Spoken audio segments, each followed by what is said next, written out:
The release date of Cyberpunk 2077 has just been delayed again by 21 days to December the 10th. So now if you're wondering why they delayed the game again, they have released a statement explaining why, which we can take a little read of here, and I can give you guys a little bit of an insight into why this happened. However, before we actually do take a look and read this, God, the comment thread on this Twitter post is pretty grim. People having to rebook their time off work. So 21-day delay may not seem like a lot, but this is a huge deal for many people, I'm sorry to say. So let's read what this message actually says. Hello everyone. Today we've decided to move the release date of Cyberpunk 2077 by 21 days.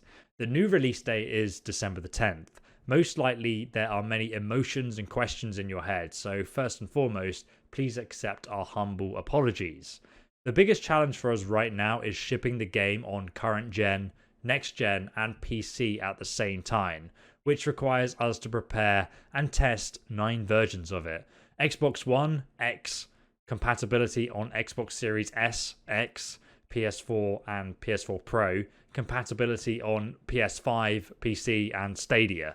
That is ridiculous for sure. That's the kind of thing that you almost need another team sort of beyond the development team to actually test the game on. And I know from working personally with some development teams close to launch on versions of the game, like with Kingdom Come Deliverance and co, they literally just do round the house testing, and they probably have been for the last almost year or so, I would say, especially at this stage of development. For me, it's an open world RPG. This is just something you come to expect from these kind of games, and it's something I'm perfectly okay with.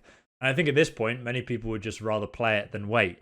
But it is what it is, and I totally understand how difficult a time this probably is for the company, especially the logistical situation with COVID of trying to ship a game like Cyberpunk, which probably is one of the most pre-ordered games of any at this point, especially in 2020 this year. So we're aware it might seem unrealistic when someone says 21 days can make any difference to such a massive and complex game, but they really do. Some of you might be wondering what these words mean in light of us saying we achieved Gold Master some time ago.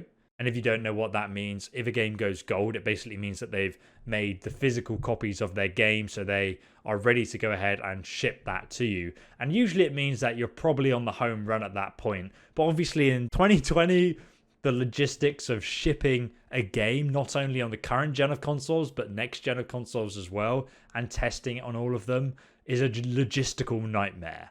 And I feel like a lot of people don't appreciate that from the development side of things, because obviously that's the minority of people who are working in video game development. But take it from me, please just give them a break on this one. At the same time, I can understand a lot of people's frustration at this point.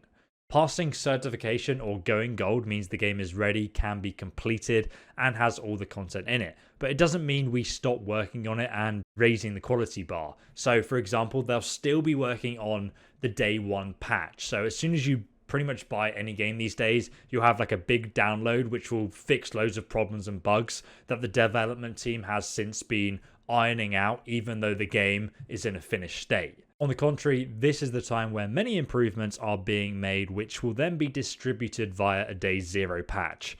Okay, well, I call it a day one patch, they call it a day zero patch. This is the time period we undercalculated.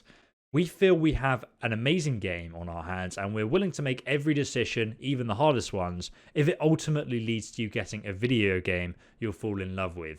Yours, Adam and Marcin.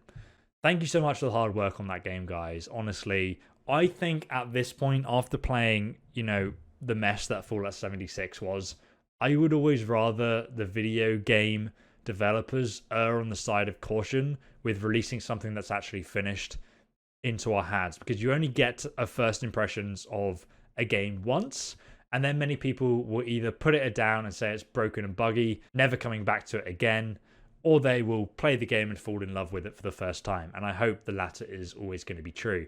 Let me know what you guys think about this in the comment section. Obviously, it's not the news we all wanted to hear, but that's what's happened. And ultimately, I think I would rather wait for a game that hopefully is going to be good.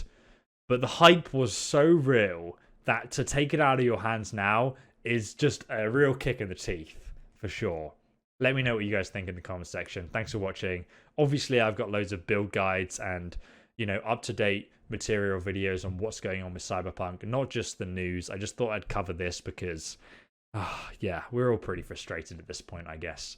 But we're all very excited too. So thanks for watching, guys. I'll see you in the next video. Goodbye and have a great day.